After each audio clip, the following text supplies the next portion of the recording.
Hello friends, this is a Pup in the Life, and this is a very special episode because once again the mic has stopped working. So we are recording just like very dumb people on the street with the phone. I hate when I see people going around with audios and whatever. I mean, you humans are so weird. Nevertheless, I am here and I am with you.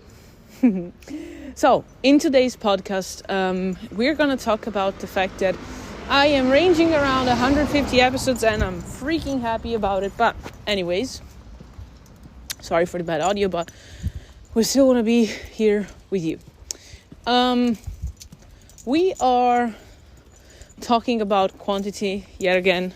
We're talking about how important it is to change our perspective and change in maybe like also change in bulk and change in perspective. So mom got contacted by a friend whose wife is actually trying to test out a product, and bear in mind that these people come from the corporate space but have also worked in startup, so they know how it kind of looks like. But the thing with that is that they are testing and they're asking, how do I get more testers? And I will outline some strategies for sure. But there is one thing, and I keep it for the last, that we need to keep in mind to really be able to make the test worthy. And now it's not about how many at least do you need, it's how many at max you can get. So they're saying they're looking for 200 people, but they might go also to 300. And I'm going to counter to that, but let's just go in about that for a second. So imagine that you have your target very clear. So you're not doing anything, everything to everybody. But you're asking yourself, how can I do it? So first off, it's like talk to the people you know, people you have relationship with. Now it's layer first. They know you, so it's fine. Then you have the people that know you, but don't know that you're trying to build something. And so you might try to reach them. They might not be aware, probably, of the problem. It might happen, but they might be useful. Who knows? Depends on what you're trying to test. Then you might want to test out the people that are aware of the problem, but that don't know you. And in the end, the people that don't know you and maybe aren't aware yet of the problem, those are potential leads anyways. And the thing is, if you start thinking about it, you're going to be trying to understand if and which are the channels you can go to. Now, there's social media, but social media doesn't mean anything. So without spending €1, so not doing ads, you can create content on LinkedIn. You can have affiliates or people creating content on LinkedIn, maybe for free or maybe for a discount on the service, maybe for future affiliation. So people who introduce you to people. You can have Facebook and LinkedIn and social media messages. You have social media groups, and now most times, of course, targeted groups that, as I keep adding things, you realize that 200 is quite a low number compared to what you really can get.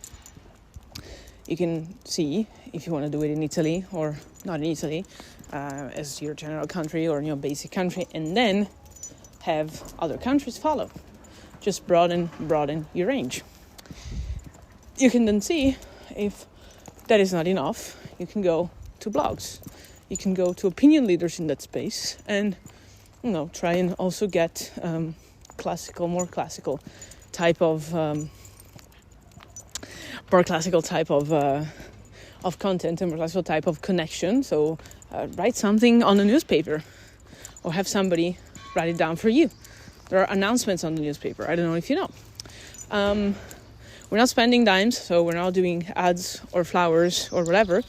But the really potential most useful thing you can ask is call the people you know, either that are problem aware, or even maybe solution aware, and you call them, and of course the most aware. This is Alex from OZ Division, and I found it pretty interesting because it's true. And you find them, and you call them, and you ask to them, would you like to participate? But most importantly, if you don't feel like participating, please give me 3 names of people you think they potentially are useful, or have the info that I need. And so on that hand, your 200 people, it's 200 times 3. So it's 600 people more, and you end up with 800 people, just like that. Now, this is the topic, this is the key of this podcast is, do you really think 200 are enough? No. You need to add more. You need to add more to have more relevance, especially as a pre-revenue startup. But in general, you need to add more. It's more, and it's like that. And so the thing of it all is that once you multiply the 200 you already got with the 3, you're gonna have 600. And it's gonna be 4 times 200. Your initial list plus 3 other people. Now, maybe not all other people are gonna give you the 3 names. They're gonna give you maybe 1 or 2. So let's say you end up with 600. But then those 600 minus 200, so it's gonna be 400. You're gonna find that maybe 300 of them are gonna give you 3 other names.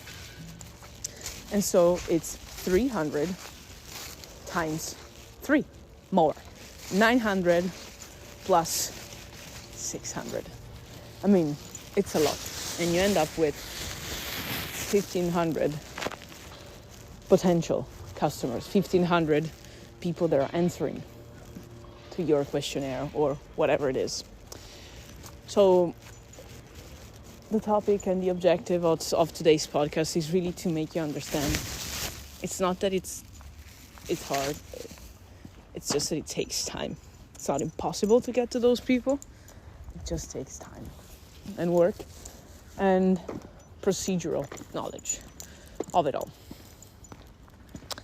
So yeah, this is the podcast for today. Hopefully it was good and you switch your mind in terms of how to think about quantity and perspective, and hopefully Mom is gonna help these girls too, and hopefully they're gonna get to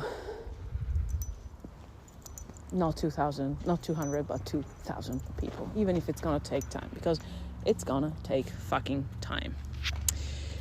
This is all for today. I'm sorry for the mic thing, not our fault. Sending you lots of kisses, hugs, and a bit of barks.